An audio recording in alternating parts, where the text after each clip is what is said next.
Bon, shalom bien-aimés dans le Seigneur, que Dieu vous bénisse, qu'il vous garde. Mieux vaut tard que jamais. Donc, nous allons commencer notre troisième partie sur la prophétie, les dons des prophéties, l'exercice et contours. Nous prions que le Saint-Esprit soit au contrôle, que l'Esprit de Dieu nous dirige et qu'il nous guide. Parce qu'il est écrit dans sa parole que lorsque le Saint-Esprit viendra, il vous convaincra du péché. Or, rien ne peut faire l'objet d'une conviction s'il n'y a pas une instruction. Donc, nous saisissons que la présence du Saint-Esprit est pour nous un enseignant et qui nous permet de comprendre les choses de Dieu et de marcher dans sa clarté. Alors que le Saint-Esprit nous dirige, qu'il nous guide, qu'il rassure nos pas, parce qu'il est dit qu'il n'appartient pas aux fils des hommes de conduire leur propre pas. C'est au Seigneur de diriger les pas des fils des hommes. Alors j'ai pris que ces dieux-là puissent nous diriger et puissent nous conduire. Que la paix de Dieu soit avec vous, qu'il vous garde et qu'il vous protège. Nous allons donc commencer. Mais j'ai fait un petit résumé. Question de ne pas nous écarter ou de nous rappeler ce que nous nous sommes dit. J'ai précisé que le Seigneur, lorsqu'il envoie les prophètes, il envoie les prophètes dans sa maison. Dieu ne peut pas envoyer les prophètes pour les nations. L'Éternel Dieu ne peut pas parler à une nation pécheresse.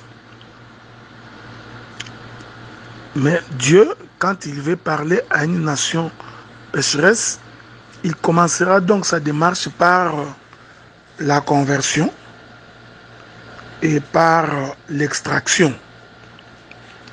Il va donc d'abord commencer par faire sortir ce peuple-là du monde et ensuite Dieu parlera à son peuple. C'est pourquoi je précise que Dieu ne peut pas envoyer ses prophètes à un peuple qui ne lui appartient pas. Ceci est d'autant plus vrai dans l'Ancienne Alliance que dans la Nouvelle Alliance. Je voudrais à ce sujet, si vous permettez,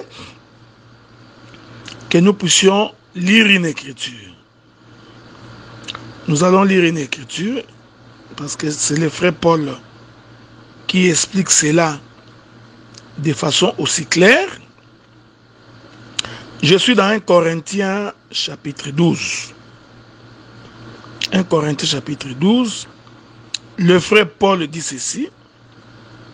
Or, à chacun, la manifestation de l'esprit est donnée pour l'utilité commune. Nous pouvons remonter si vous voulez. Je prends le verset 3, 1 Corinthiens chapitre 12. C'est pourquoi je vous déclare que nul s'il parle par l'Esprit de Dieu ne dit Jésus est anathème et que nul ne peut dire Jésus est Seigneur si ce n'est par le Saint-Esprit. Il y a diversité des dons, mais le même Esprit. Diversité des ministères, mais le même Esprit. Diversité d'opérations, mais le même Dieu qui opère tout en tout. Or, à chacun, la manifestation de l'Esprit est donnée pour l'utilité commune. En effet, à l'un est donné par l'Esprit une parole de sagesse, à un autre une parole de connaissance, selon le même Esprit. Vous pouvez lire tous les versets jusqu'en bas. Vous allez très vite vous rendre compte que lorsque Dieu donne un don ou qu'il accorde un don, il l'accorde pour son peuple. C'est pourquoi même les dons de la parole, nous allons lire ça au cours de notre marche, même les dons de la parole est donné pour l'Église. Dieu a établi, premièrement, il a établi où? Il a établi dans l'Église, pas dans le monde, dans l'Église. Il établit les apôtres, le prophète, les docteurs, le pasteur et les évangélistes. Ce qui constitue les dons de la parole. Ceci est établi dans l'Église. Voilà pourquoi je vous avais dit, lorsque nous voyons quelqu'un dans la rue prophétiser sur des inconnus, nous disons que c'est de la divination. Voyez-vous? C'est quelque chose qui ne vient pas de Dieu. Et remarquez, même à celui à qui Dieu donne les dons est donné pour l'utilité commune.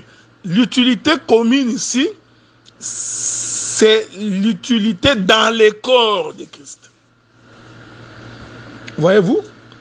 Il faut que nous ayons une même cause ou une cause commune. Il faut que nous nous retrouvions dans la poursuite des mêmes objectifs. Que la paix de Dieu soit avec vous. Ainsi, bien-aimés frères et sœurs, bien-aimés saints, je disais, donc quand l'Éternel envoie les prophètes, il l'envoie à son peuple. Je vous avais lu l'écriture de Jérémie, où l'Éternel dit, dès le matin, je vous ai envoyé les prophètes. Vous qui? La maison d'Israël.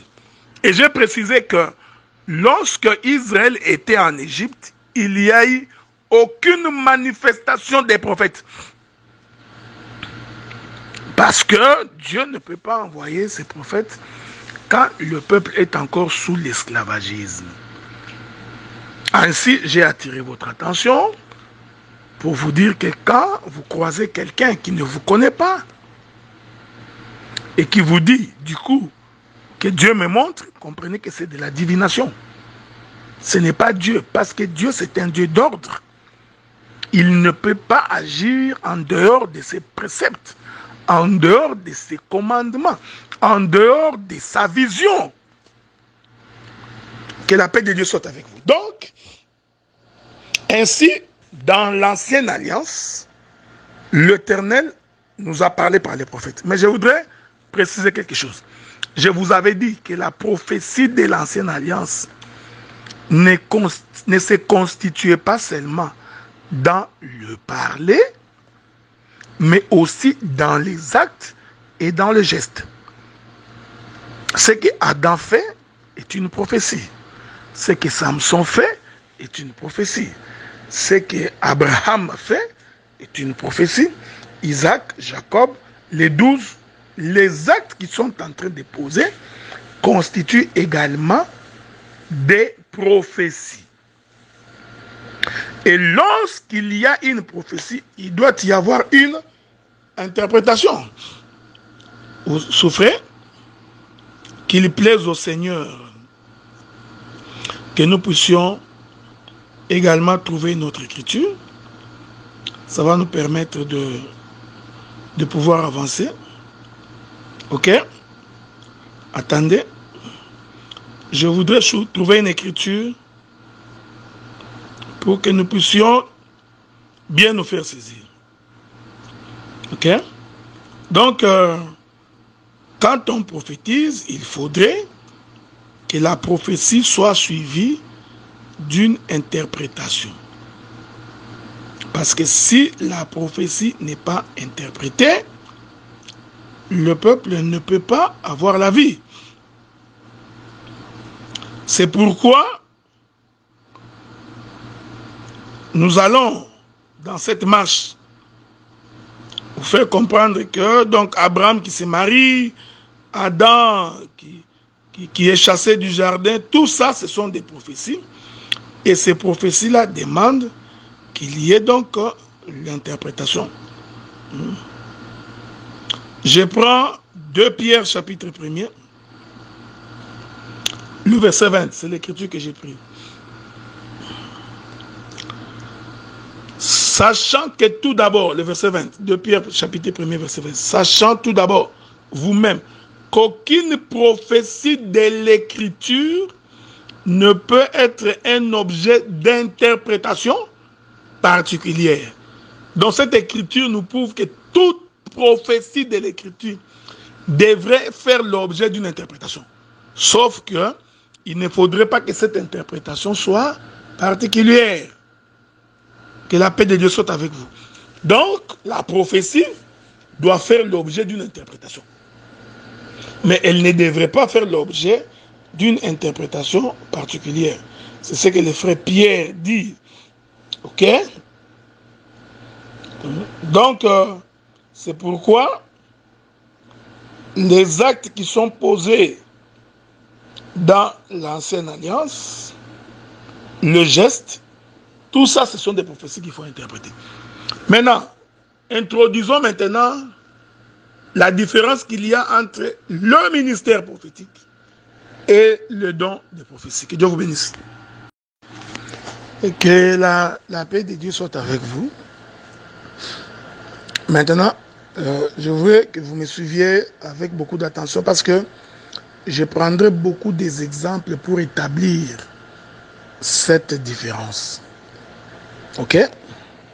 Prenons d'abord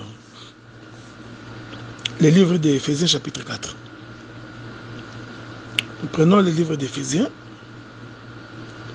dans son chapitre 4. Éphésiens chapitre 4. Je vais donc commencer par le verset 9.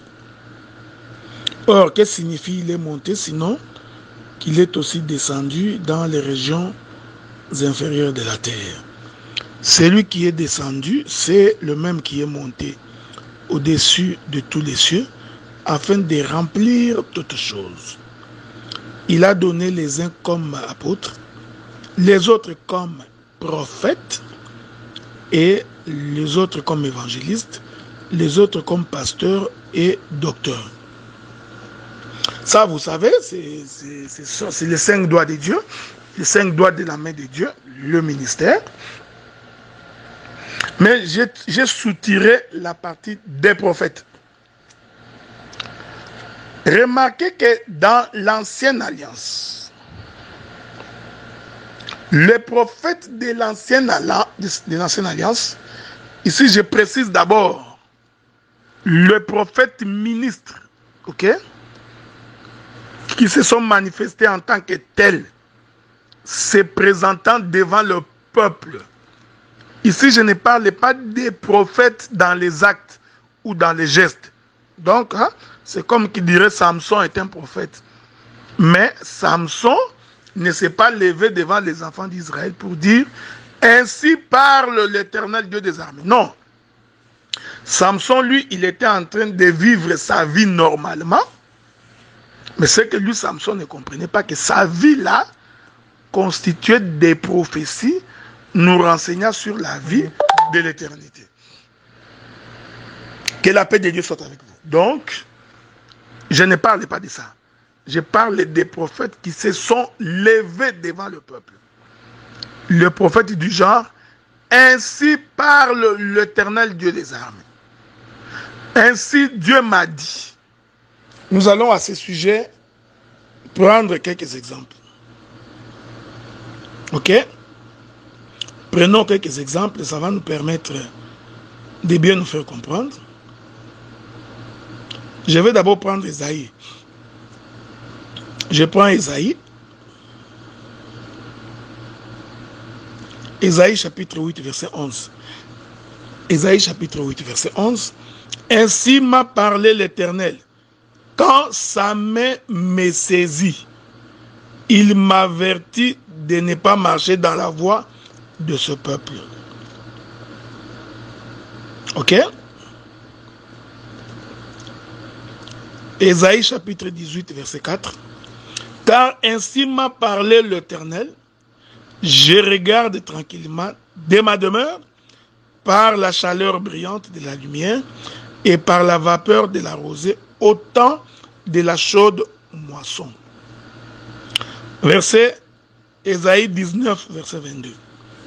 Ainsi l'Éternel frappera les Égyptiens, il les frappera, mais il les guérira, et ils se convertiront à l'Éternel, qui les exaucera et les guérira. Donc, le ministre prophète, c'est celui qui vient avec ce que Dieu a dit. Je suis ici dans l'ancienne alliance. Ok? Vous allez remarquer que ces prophètes-là de l'ancienne alliance, qui venaient pour dire ainsi parle l'Éternel Dieu des armées, ces prophètes-là ne consultaient pas les rouleaux. Donc ce n'est pas du genre, il vient, il ouvre les rouleaux, il commence par vous dire il est écrit. Non, non, non, non. Ces prophètes-là, l'Esprit de Dieu se saisissait d'eux et il prophétisait de la part de Dieu. Il est important de comprendre que dans l'ancienne alliance, l'Esprit de Dieu n'habitait pas dans l'homme. L'Esprit de Dieu était sur l'homme. Il est merveilleux. Je répète ça. Dans l'ancienne alliance, l'Esprit de Dieu n'habitait pas dans l'homme. Même si vous lisez que l'Écriture dit que l'homme est né avec l'Esprit dès le sein de sa mère. C'est un langage, c'est une expression. Avant la venue du Seigneur, l'Esprit de Dieu n'habitait pas dans l'homme. L'Esprit de Dieu était sur l'homme. Je voudrais ici prendre une pensée prophétique dans l'Écriture pour que vous me compreniez. La Bible dit ceci: au commencement, l'Esprit de Dieu s'émouvait au-dessus des eaux. Voyez-vous? Donc, l'Esprit de Dieu n'était pas dans l'eau, mais l'Esprit de Dieu s'émouvait au-dessus des eaux. Que la paix de Dieu soit avec vous. Apocalypse définit les eaux comme étant les hommes. Il définit les eaux comme étant le peuple de la terre, comme les nations de la terre. Ça c'est Apocalypse, c'est ce que Dieu a dit à Jean. La mer ou les eaux que tu as vues, ce sont le peuple, les nations de la terre. Donc, quand l'Écriture dit que l'Esprit de Dieu s'émouvait au-dessus des eaux, cette Écriture est toute une dispensation. C'est la dispensation où l'Esprit n'habitait pas dans l'homme, mais l'Esprit s'émouvait. Donc, l'Esprit se saisissait de l'homme. Que la paix de Dieu soit avec vous. Voyez-vous? Ainsi, l'Esprit pouvait se retirer de l'homme. Il prend possession de l'homme, il fait un travail et il se retire de l'homme. C'est ça, l'Esprit de Dieu qui s'émouve au-dessus des eaux. C'est une dispensation du temps où l'Esprit de Dieu n'habitait pas dans l'homme. Ok? Il est merveilleux. Mais il y a une autre dispensation. C'est lorsque le Seigneur rassemble la poussière de la terre et qu'il forme l'homme. Jusque-là, l'Esprit est toujours en train de s'émouvoir au-dessus des eaux. Jusqu'à ce que l'Éternel va souffler dans l'homme. Quand l'Éternel souffle dans l'homme, c'est aussi une autre dispensation. C'est la dispensation où l'Esprit maintenant habite dans l'homme. Voyez-vous? Que la paix de Dieu soit avec vous. Donc, quand Dieu souffle, il entre dans un corps. Donc, Dieu entre dans un tabernacle. Et ce tabernacle-là, c'est Adam. Mais avant qu'il rentre, Dieu n'était pas dans le corps d'Adam. C'est ça. C'est ça le temps de la loi des psaumes et des prophètes. Donc, dans la première dispensation des prophètes, l'Esprit de Dieu n'habitait pas dans l'homme. L'Esprit de Dieu se saisissait de l'homme. Ici, je suis en train d'expliquer la pensée de l'Écriture.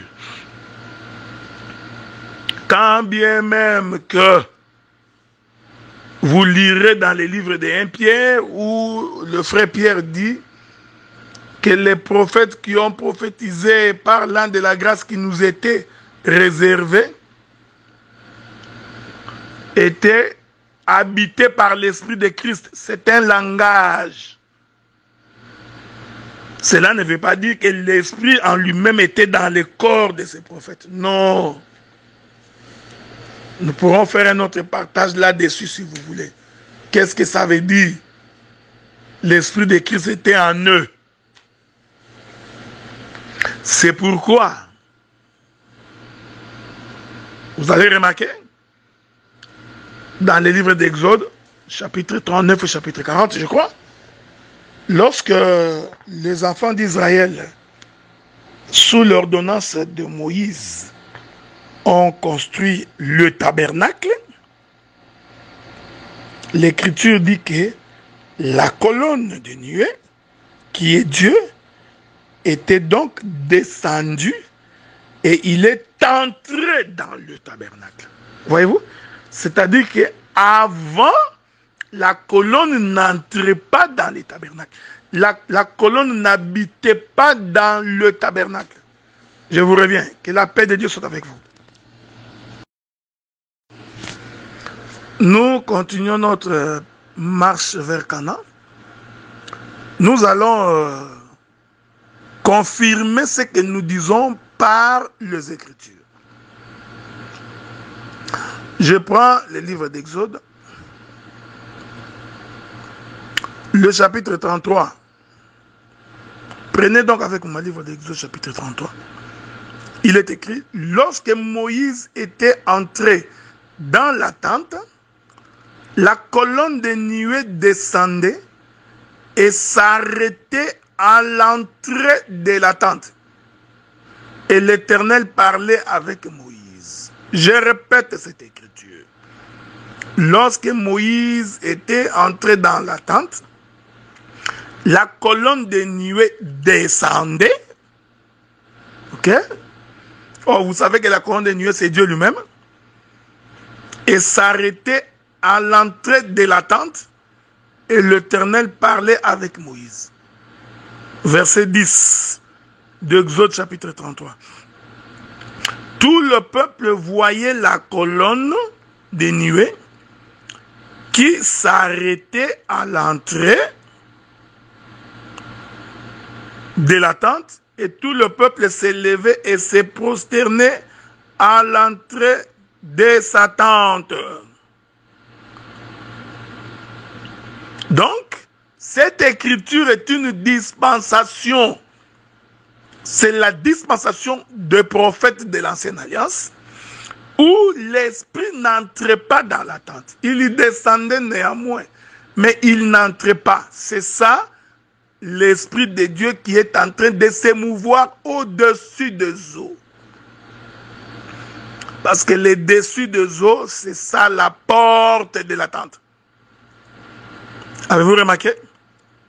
Mais regardez, quand nous prenons Exode chapitre 40, le verset 34 et le verset 35. Alors la nuée couvrit la tente d'assignation et la gloire de l'Éternel remplit le tabernacle. Soyez remplis de l'Esprit. Donc, verset 35, Moïse ne pouvait pas entrer dans la tente d'assignation parce que la nuée était restée dessus et que la gloire de l'Éternel remplissait le tabernacle. Je ne voudrais pas ici prendre d'autres sujets de peur que nous nous écartions de notre sujet principal. Ça aussi, c'est une autre dispensation. C'est la dispensation où maintenant la nuée, qui est la gloire de Dieu, il ne faut pas être troublé. La nuée, c'est ça la gloire. la nuée entrait dans les temples. Il y a un moment qu'il n'entrait pas, mais il y a un moment où la nuée rentre dans les temples. Voyez-vous, frère? Donc, il y a le moment où l'esprit se saisissait de prophètes. Ça, c'est l'ancienne alliance.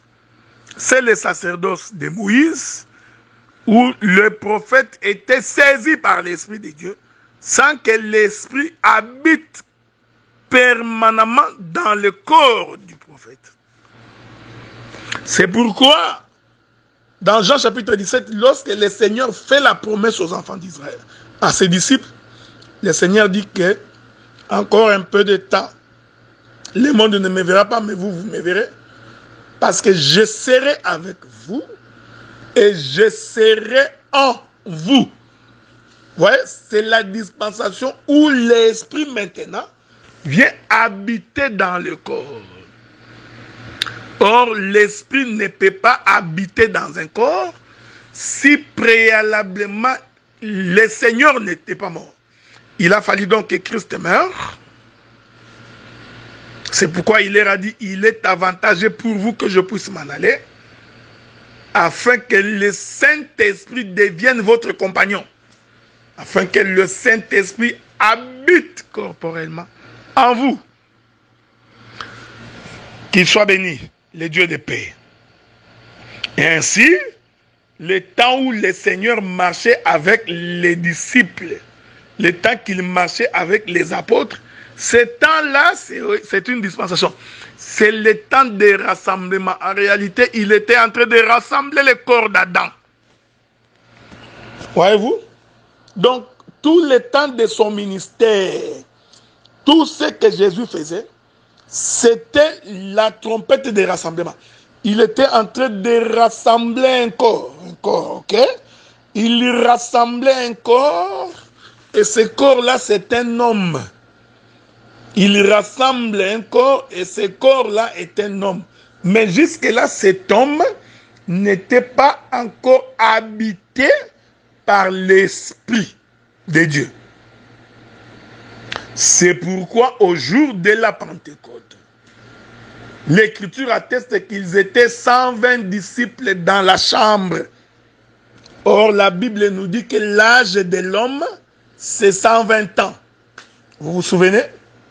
Dieu a déterminé l'âge de l'homme en disant que l'âge de l'homme sera de 120 ans.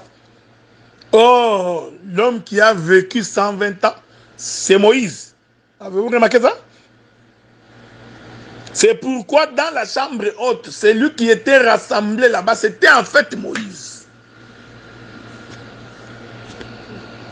Une fois que Moïse est rassemblé, c'est lui le chiffre 120 qui est le chiffre de l'homme.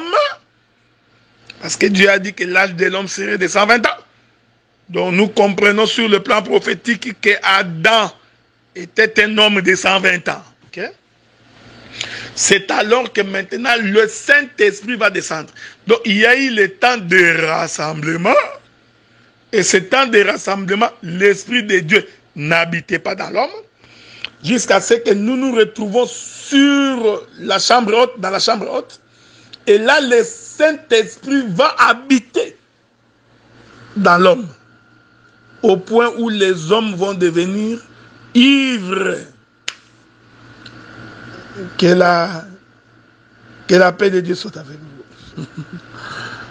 Que la paix de Dieu soit avec vous. Que la paix de Dieu soit avec vous.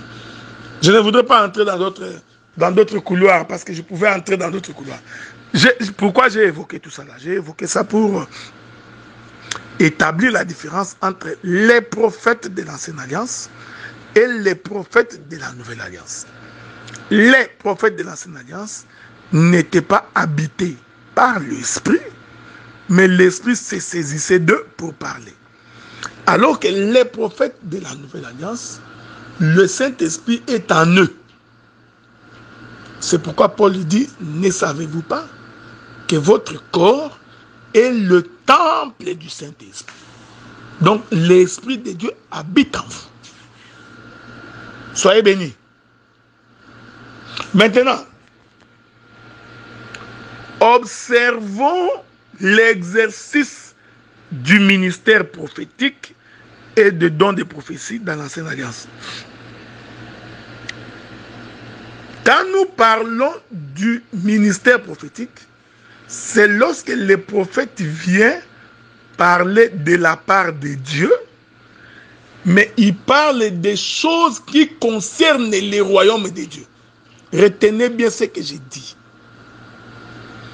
Lorsqu'un prophète se met devant le peuple et qu'il commence à raconter des histoires qui ne concernent pas le peuple, c'est-à-dire il ne parle pas directement au peuple.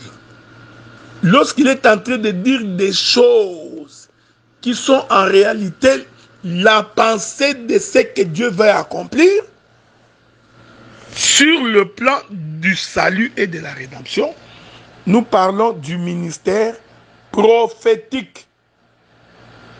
Je vais prendre un exemple. Prenons le livre d'Ésaïe. Ésaïe. Ok? Je voudrais prendre mon frère Ésaïe. C'est une écriture populaire que vous connaissez. Mais l'Éternel va vous instruire aujourd'hui. Ésaïe chapitre 9.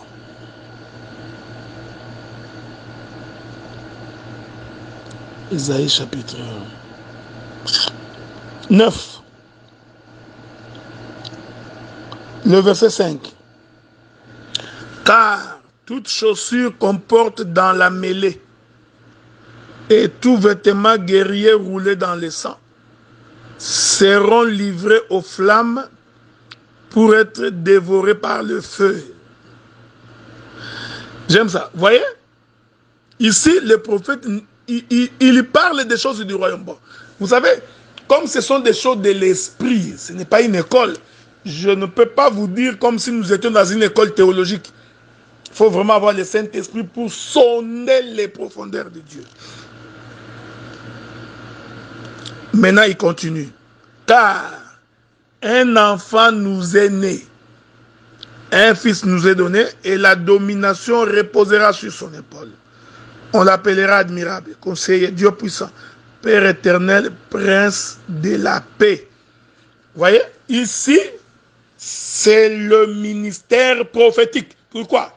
Parce que ce que le prophète dit concerne le plan de Dieu, de ce que Dieu va accomplir dans l'humanité. Que la paix de Dieu soit avec vous. Je reviens pour que nous continuions notre discours de ce soir. Donc, le ministère prophétique. Je suis en train de préciser ça parce que beaucoup de gens font des confusions entre le ministère prophétique et les dons des prophéties. C'est pourquoi j'insiste. Lorsque nous nous mettons à expliquer la chevelure de Samson, par exemple,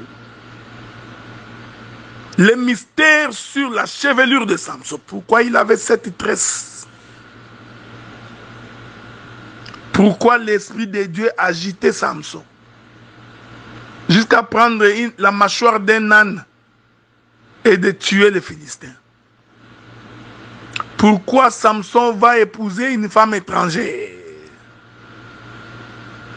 Pourquoi Samson, au jour de sa mort, il demande à ce qu'on l'amène où se trouve le poteau qui tient la maison, ou qui tiennent la maison? Pourquoi a-t-il pris les deux poteaux et il a couru avec ces deux poteaux jusqu'à la montagne? Quand tu expliques ces choses, quand tu donnes l'explication et l'interprétation de ces choses, tu es en train d'expliquer le ministère prophétique. Donc tu expliques des choses qui concernent Dieu. Voyez-vous? Donc le ministère prophétique, c'est révéler la pensée de Dieu projetée dans le temps. C'est très important. Le prophète explique la vision de l'Éternel, ce que Dieu poursuit, comment Dieu a tracé les choses, mais il l'explique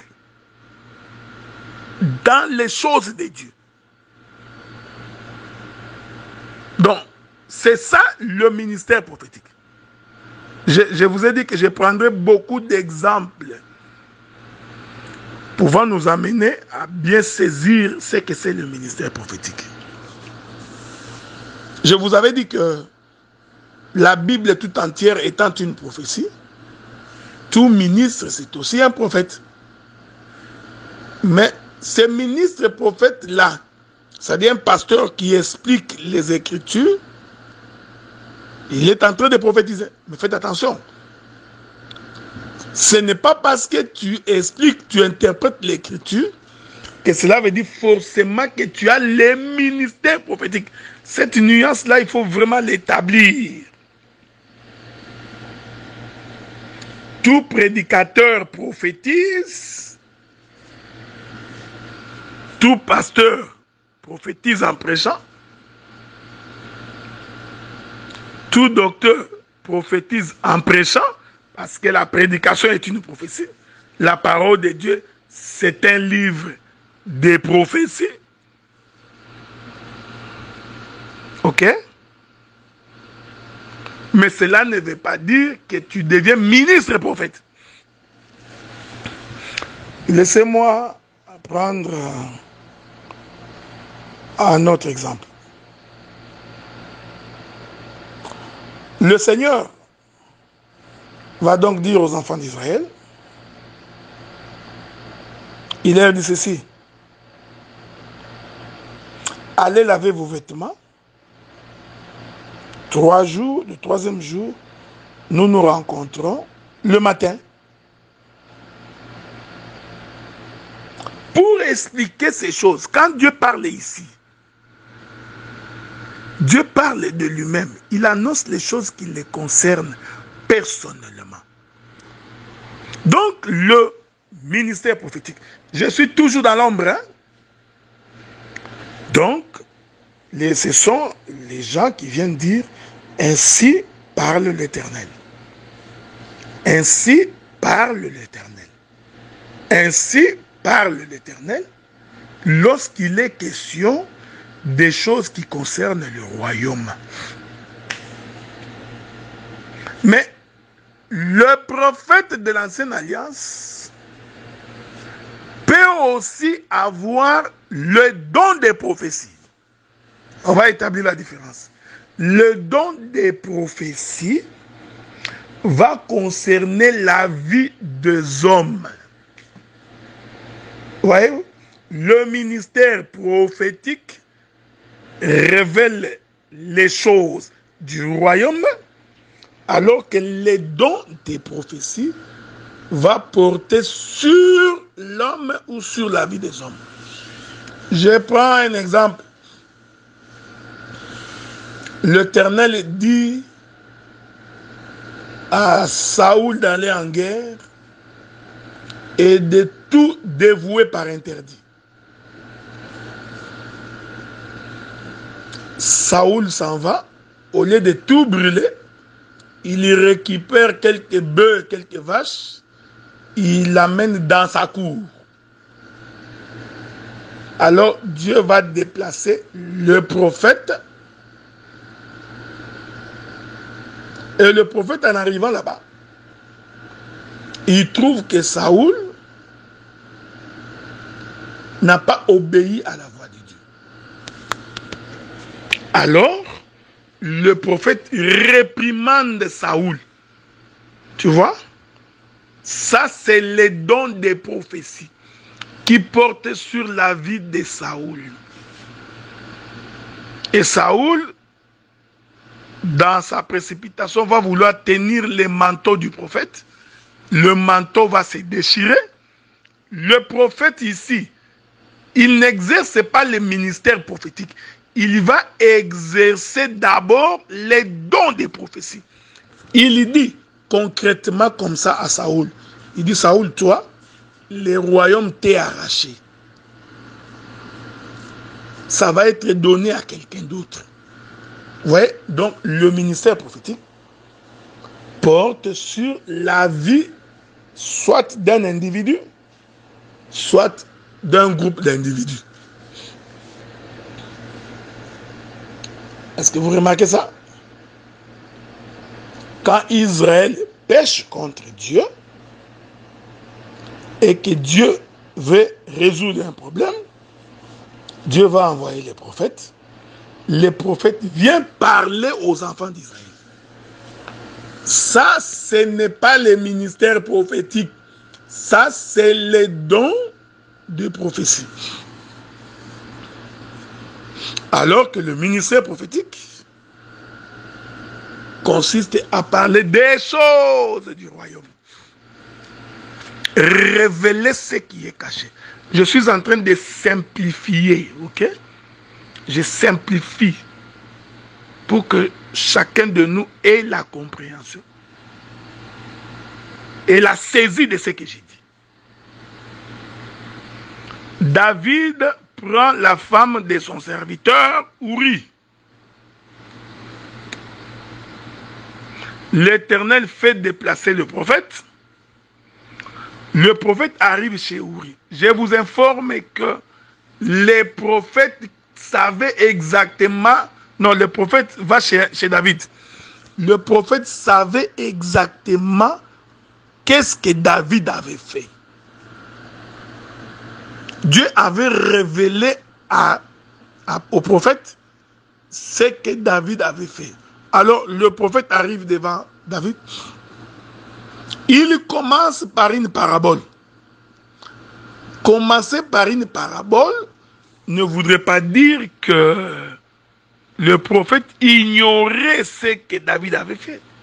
Il dit un homme avait un festin, il a beaucoup de bœufs. Il avait aussi son voisin qui n'avait qu'une seule vache.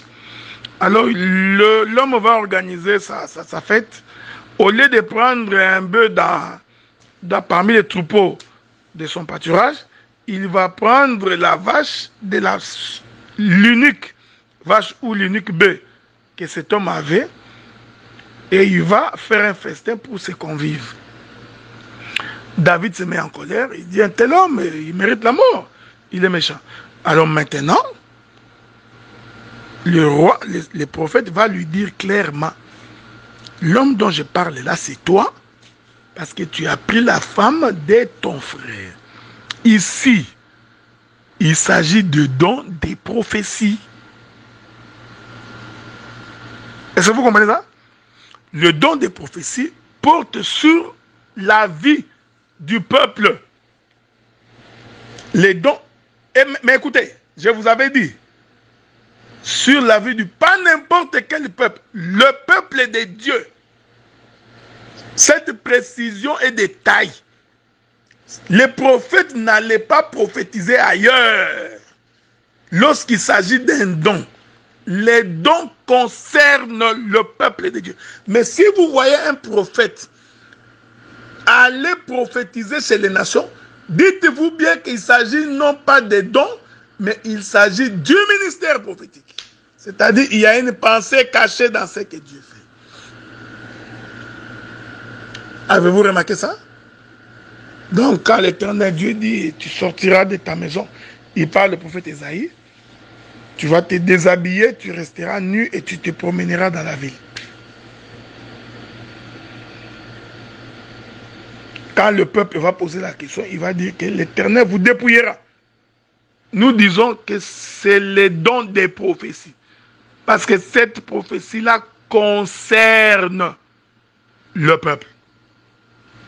Ou un individu. Avez-vous remarqué ça? Que Dieu vous bénisse. Je sais qu'il y aura beaucoup de questions, mais nous répondrons à ces questions au fur et à mesure que nous allons avancer. Parce que beaucoup de gens font des confusions entre la divination et l'exercice des dons de prophétie. Généralement, quand Dieu donne sa prophétie à un peuple ou à un individu, généralement, c'est toujours pour la bonne marche de la personne. Nous en parlerons, nous partagerons là-dessus s'il y a des questions. Dieu ne peut pas donner les dons des prophéties pour qu'on t'annonce que tu vas acheter une maison l'an prochain. Non. Mais quand tu voudrais accéder à quelque chose qui s'est bloqué, Dieu peut te dire, pour que ta situation soit débloquée, tu feras une prière de jeûne de 3 jours, par exemple. Je voudrais ici dire un mot avant d'atterrir. Le ministère prophétique porte sur les choses du royaume, sur le plan de la rédemption, sur le salut du peuple. Alors que les dons des prophéties portent sur la vie du peuple et la vie des individus. Que la paix de Dieu soit avec vous. Que Dieu vous bénisse, qu'il vous garde et qu'il vous protège. Nous sommes en train d'instruire pour que vous ayez de la connaissance. C'est très important ce que j'ai dit. Parce qu'il y a beaucoup de gens, abusivement, ils se disent prophètes alors qu'ils ont les dons des prophéties. C'est par abus de langage qu'on appelle quelqu'un qui a les dons des prophéties qu'on appelle prophète. Je dis bien c'est par abus de langage. C'est pourquoi il faudrait vraiment avoir la connaissance de cette différenciation. Quand tu nous dis que tu es prophète, il faut que tu nous précises. Est-ce que tu es prophète don ou tu es prophète ministre? Parce que le prophète ministre doit avoir la capacité de prédire les événements de la rédemption dans la Bible. Pas prédire la vie des hommes. Non, tu vas te marier dans 5 ans. Non, le ministre prophète, il fait des prédictions sur les prophéties des Écritures et de la manière dont ça va s'accomplir. Il est donc capable de voir ces prédictions dans le passé, il est capable de les voir aujourd'hui et il est capable de les voir dans les jours à venir. Mais il s'agit du plan de la rédemption. Le prophète ministre doit avoir la capacité d'expliquer qu'Caïn sera vengé 7 fois, le mec sera vengé 77 fois. Le prophète doit avoir cette capacité de classer la guerre de Gog, Magog, Armageddon, le millénium, la révisitation d'Israël, les 2 juin, placer l'apparition de l'Antéchrist. Toutes ces choses-là font partie du ministère prophétique. Mais il faut que tu sois également capable de voir cela dans le passé. Ici, quand je dis le passé ici, je voudrais dire dans l'ancienne alliance. Il faut que tu sois capable de l'actualiser aujourd'hui et nous faire des projections dans l'avenir. Ça, c'est le ministère prophétique. Mais si Dieu te montre la maladie des gens, les difficultés, les conflits, ce qui va arriver dans la vie d'un homme ou d'un groupe de gens, ce qui pourrait arriver dans un pays par exemple, dans une communauté, là, il s'agit des dons des prophéties. Mais j'ai toujours mis une balustrade pour que vous ne puissiez pas vous perdre. La balustrade, c'est que ça s'exerce dans le corps, c'est-à-dire dans la maison de Jacob. Donc, tous ces gens qui prophétisent sur la place publique, dans des bus, dans des arrêts de bus, dans des marchés, ce sont des bandits, des voyous, ils sont impolis vis-à-vis des Écritures. Et nous disons, ce sont des gens que Dieu n'a pas mandatés.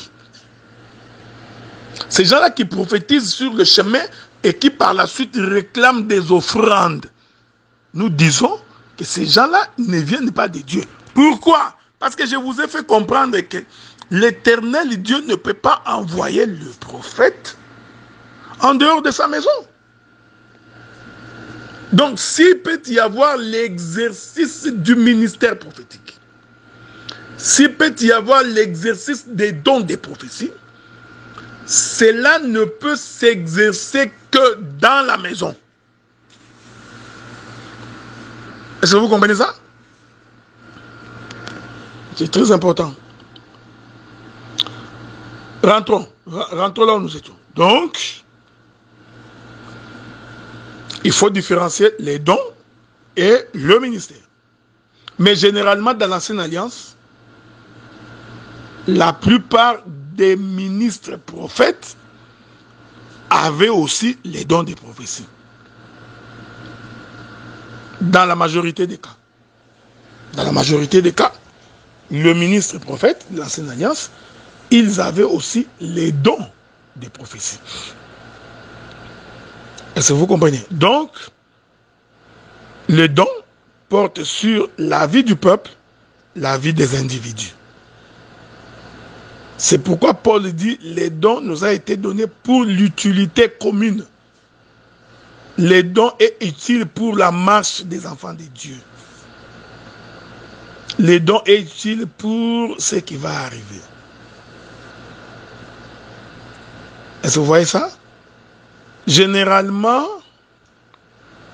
les dons des prophéties ont la capacité de voir l'avenir, le présent et le passé. Mais la plupart des gens qui font la divination, ils ont la capacité de voir le passé, mais de ne pas voir l'avenir. Parce que le passé a déjà été vécu. Donc, les diables, avec ses acolytes, peuvent aller consulter le passé. Mais ils sont incapables de consulter l'avenir parce que l'avenir est entre les mains de Dieu. C'est pourquoi vous remarquerez, là je donne quelques éléments. Comment reconnaître les gens qui font de la divination et qui s'appellent prophètes, des voyous. Il va te dire la maladie qui t'arrive.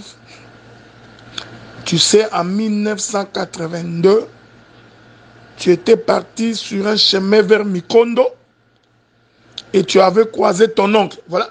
Il a la capacité de consulter le passé. Ça, c'est de la sorcellerie. Ce n'est pas les dons des prophéties, c'est de la divination. Tu sais, tu avais mangé dans une maison en 1982. Et vous aviez mangé la chèvre rouge, comme la viande du chien. C'est au cours de ces repas-là que ça, c'est le passé. Les devins peuvent voir ça. Mais le devin ne peut pas te prédire l'avenir avec précision. Il ne peut pas, parce qu'il ne l'a pas encore vu. Mais Dieu, lui, il peut te dire l'avenir avec précision. Je vais revenir, probablement demain ou après-demain, lorsque j'entrerai dans l'exercice des dons. Lisons le livre de Joël. Lisons le livre de Joël. Nous allons lire le livre de Joël. C'est une écriture que vous connaissez, donc je ne vous apprends rien. Joël chapitre 2. Je suis votre serviteur, ok? Joël chapitre 2, verset 38. Qu'est-ce qui est écrit?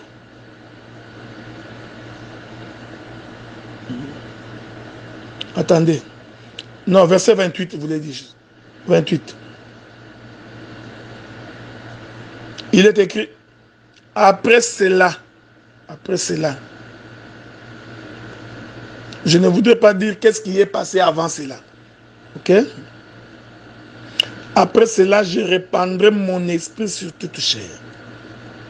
vos fils et vos filles prophétiseront, vos vieillards auront des songes, parce que les vieillards dorment beaucoup, ils ne peuvent que rêver. Ils ne peuvent qu'avoir beaucoup de songes. Faites attention, hein. Il faut faire très attention dans ce que je dis là. On en parlera un jour. Pourquoi les vieillards auront des songes? Vos jeunes gens, des visions. Parce qu'ils ont encore de l'avenir. Ok? C'est normal qu'ils aient des visions. Même sur les serviteurs et sur les servantes, dans ces jours-là, je répandrai mon esprit. Après cela, je répandrai mon esprit sur toute chair. Vos filles et vos fils prophétiseront. Ici, il est important de retenir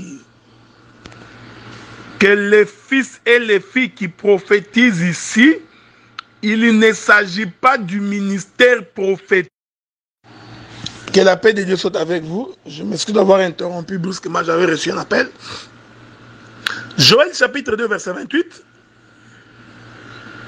Les filles et les fils qui prophétisent ici, il ne s'agit pas du ministère prophétique.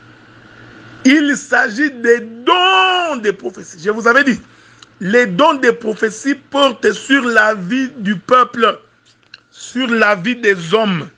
Mais le ministère prophétique porte sur la pensée, la vie des dieux. Voilà.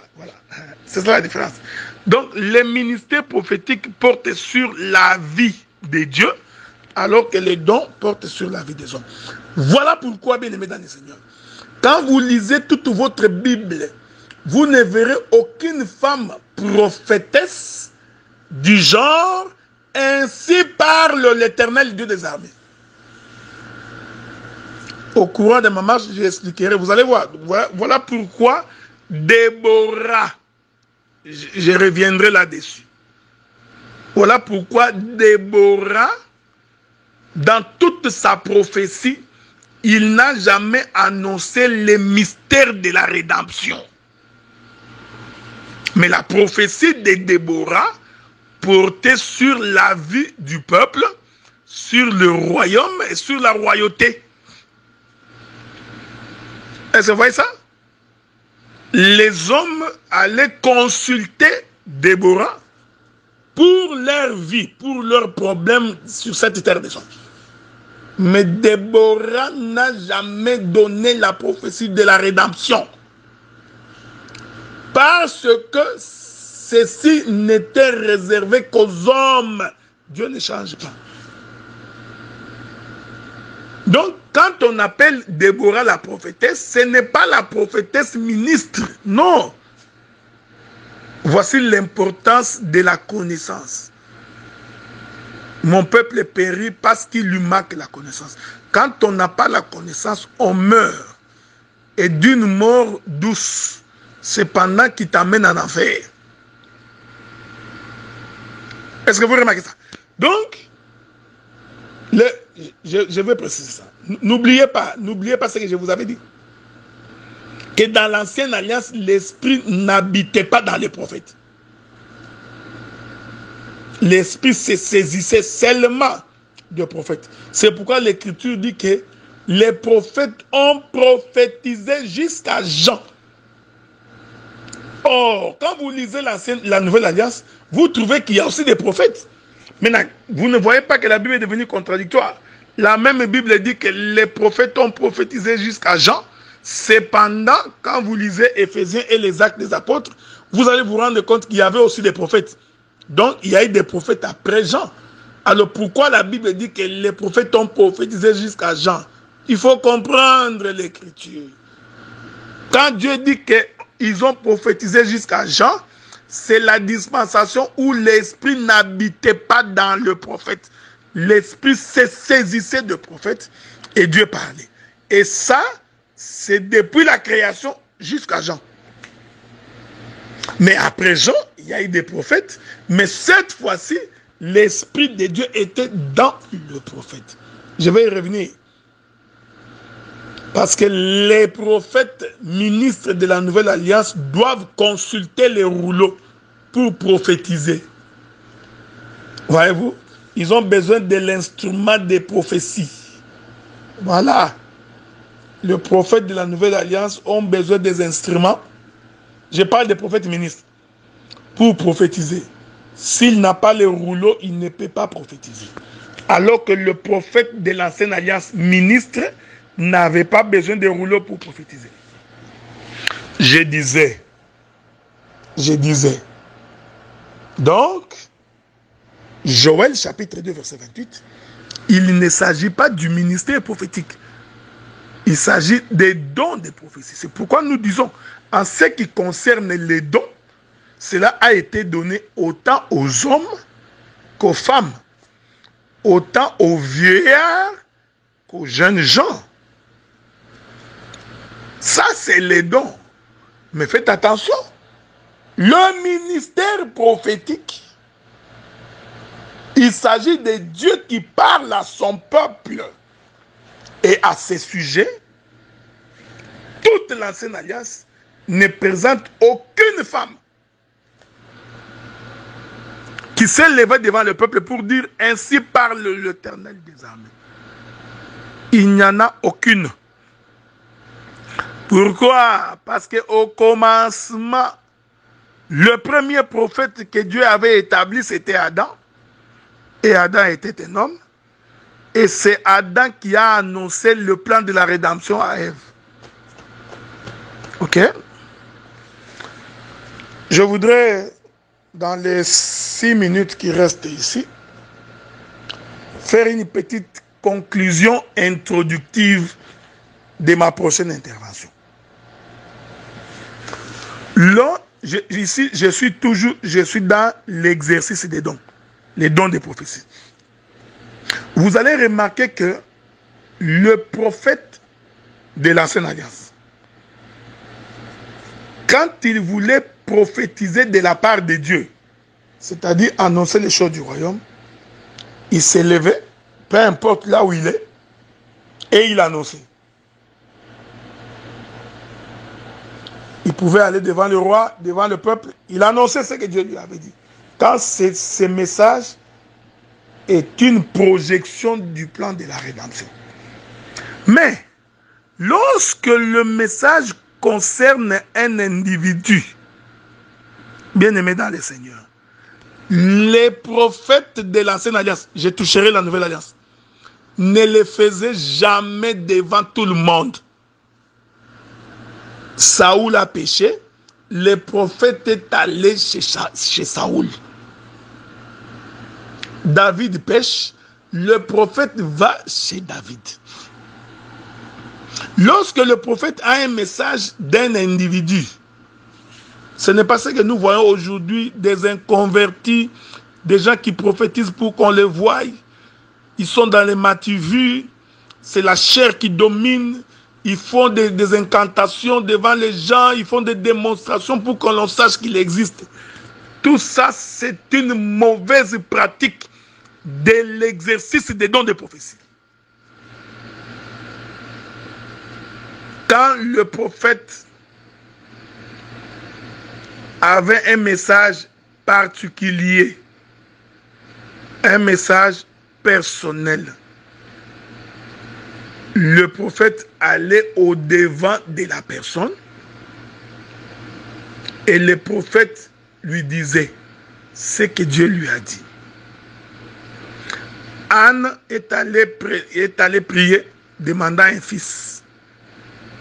Le jour où Dieu a voulu exaucer la prière de Anne, Dieu n'est pas allé voir Pénina, ni Elkana, le mari de Anne. Non. Dieu passe par son serviteur, le sacrificateur Élie, et le sacrificateur dit ce que tu viens te demander. Dieu va te l'accorder.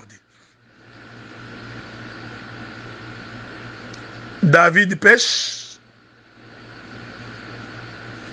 Le prophète se déplace jusque dans la maison de David. Il dit à David, tu as péché. Le roi Ézéchias, Dieu décide de mettre fin à sa vie. le roi se déplace, il va voir le roi. Le prophète se déplace, il va voir le roi. Il lui dit, fais ton testament, donne des ordres aux fils et aux serviteurs de ta maison, parce que l'Éternel a décidé de par lui que tu mourras. Donc, je disais donc, bien-aimé, ça, lorsque le roi Ézéchias, que le Seigneur a décidé de par lui de mettre fin à sa vie, Dieu va envoyer les prophètes. Le prophète est allé voir les concernés. C'est pourquoi toutes les personnes qui donnent les prophéties personnelles devant tout le monde sont animées par un esprit exhibitionniste. Soit qu'ils sont tout simplement ignorants, parce que ça peut arriver que quelqu'un il a les dons de prophétie, mais il ignore l'exercice de ces dons. Dès qu'il prend connaissance, il se comporte en conséquence aussi. Soit tout simplement, ils sont dans les matu-vus. Ils veulent qu'on le voie, que l'on sache. Il y en a même d'autres qui deviennent des prophètes, qui s'improvisent prophètes. Des prédicateurs qui s'improvisent prophètes. Il faut faire très attention. Hein? Il y a ce qu'on appelle les prophéties déclaratives. Et généralement, les prophéties déclaratives sont soutenues par les Écritures. Je vais prendre un exemple. Bien-aimé dans le Seigneur, je voudrais que ce que tu as demandé à Dieu, que cela te soit accordé. Cette prophétie-là est une prophétie déclarative. Pourquoi? Parce que la Bible dit déjà, si mes paroles demeurent en vous, demandez ce que vous voudrez et cela va vous être accordé. C'est en fonction de cette prophétie écrite qu'un homme de Dieu peut déclarer: je veux que la guérison entre dans ta maison. Je veux que la paix entre dans ta maison. Ça, c'est une prophétie déclarative. Ce n'est pas que je suis devenu prophète ou que j'ai les dons de prophétie. Non. Cela veut dire tout simplement, puisque l'Écriture dit que c'est par tes meurtrissures que nous sommes guéris, je me suis donc saisi de cette Écriture, alors je fais une déclaration. Voyez-vous? Ceci n'est pas le don de prophétie. Le don de prophétie à proprement parler, c'est que je viens te dire, par exemple, bien-aimé saint, Dieu m'a dit que tu es en train de demander de l'argent pour un business que tu voudrais accomplir en Namibie. Alors le Seigneur me dit, d'ici 6 mois, un homme du nom de tel viendra te voir et il te remettra 40 000 $. Voyez-vous? Ici, je parle des fils dans la maison. Hein? Je suis dans la maison. Mais cette prophétie-là est une prophétie personnelle.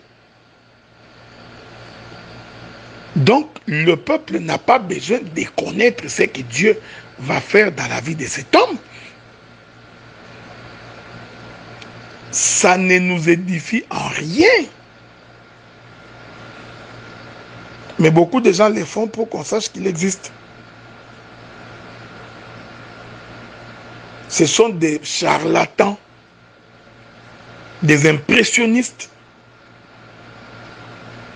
Ce sont les disciples de Nyarkos et de Papa Wemba qui veulent se faire voir. Il y a aussi des messages qui concernent le peuple. Donc ce message-là, il est impersonnel, mais ça peut concerner tout le peuple. Nous avons des exemples légion dans la Bible. Israël, tu t'es détourné de la voie de Dieu en allant prier Baal. Jusqu'à quand pencherez-vous d'un côté comme de l'autre? Revenez à Dieu. Parce que si vous ne revenez pas, Dieu va ouvrir une digue. Les eaux de l'extérieur vont envahir votre maison. Vous planterez et les sauterelles mangeront votre semence. Voyez-vous, cette prophétie concerne le peuple. Là, dans l'exercice des dons des prophéties, on peut le dire devant tout le monde. Vous, Église des Saints de Montréal, vous, Église des Saints d'Ottawa, Dieu m'a dit que l'esprit de légèreté vous a pris en otage. Vous ne servez plus Dieu avec ferveur. Vous êtes devenus négligents à l'œuvre de Dieu. Et Dieu me dit, si vous ne vous repentez pas, voici ce qui vous arrivera. Ce message-là, nous pouvons l'écouter devant tout le monde. Que la paix de Dieu soit avec vous. Vous voyez? Ça, c'est le don des prophéties. Et ça, là, un homme comme une femme, un frère tout comme une sœur, peut l'exercer. Je reviendrai sur d'autres éléments pendant que j'avance. Vous voyez? Ça n'a rien à voir avec le ministère prophétique. Je ne voudrais pas ouvrir un débat, parce que vous savez, je suis un homme de partage, mais je ne voudrais pas ouvrir un partage. Vous ne pouvez pas empêcher une sœur d'exercer les dons des prophéties. Si vous donnez la parole à un frère dans l'assemblée, en ce qui concerne les dons, je précise, frère, c'est ma précision et détail, en ce qui concerne les dons des prophéties, si le message est un message qui concerne toute l'Église, vous ne pouvez pas empêcher aussi à une sœur qui a les dons des prophéties de pouvoir parler à l'Église du message qu'il a reçu. Non, vous ne pouvez pas. Parce qu'il s'agit du don des prophéties, de l'exercice des dons des prophéties. Ce n'est pas le ministère prophétique. Ok? S'il y a des questions, nous répondrons. Je crois que je l'ai fait à dessein pour que s'il y a des gens qui ont des questions, qui peuvent poser la question. J'ai donc fini pour aujourd'hui. Que Dieu vous garde, que Dieu vous protège. Demain ou après-demain, je rentrerai avec des exemples à l'appui pour expliquer le même exercice dans les temps de la grâce. Parce que Dieu ne peut pas se contredire. Si vous voyez quelque chose dans l'ombre, il faut que vous le voyez également dans la grâce. Si vous ne voyez pas, c'est que c'est vous qui avez des problèmes de vision. Vous voyez quelque chose s'accomplir dans la loi, dites-vous bien qu'il y a sa jumelle dans la grâce. Il faut aller trouver cette jumelle-là. Que Dieu vous bénisse et que vous garde et que la paix de Dieu soit avec vous dans le nom du Seigneur.